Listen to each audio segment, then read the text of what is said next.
walwali iyo murugo ku haysata ayaad maare u weeday ma waxaad u haysataa inaadan qurux badnayn qof baa aad u doonaya in uu sidaada u qurux badnaado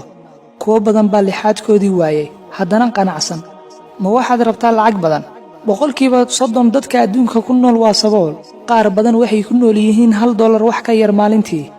ma waxaad doonaysaa ayaad weeday kuwaana xitaa haysan waalid iyo cid daryeesha oo dariiqyada ku nool ma dhadhanka cuntada nacday caruur ayaa gaajo ku seexata habeen kasta oo ay waxay cunaan haysan ma adeegashada dukaamada waaweyn ayaad ugu daashay dad badan baa qashinka ka dhex raadiya alaabo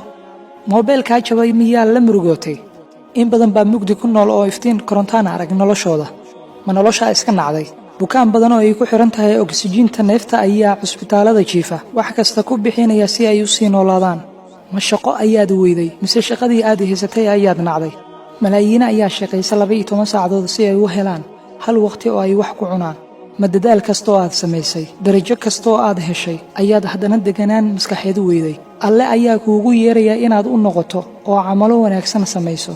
ma qof aad jecleed ayaa kaa tagay oo la murugoonaysa ma ogtahay in 8 bilyan oo qof dunidan ku nooshahay weydiiso Allah subhanahu wa ta'ala bedel khayr qaba inuu ku siiyo ma kuwa madax noqday maal iyo magac weyn yeeshay ayaad ka maseersan tahay ma ogtahay intooda badan inaysan si nabad ah u seexan madaxa faaruqin karin walwal dartii kaligoodna suuqyada dhex socon karin ma qof warkaa sheegay ayaad la gubatay qaar baa xuriyadoodii waayay oo xabsiyada dhex jiifa haddaba ha ku luminin waqtigaaga tirinta dhibaatada yeesan kuu muuqan kaliya waxyaabaha aadan haysan xasuuso oo ku xamdinaq nimcooyinka Allah subhanahu wa ta'ala kugu deeqay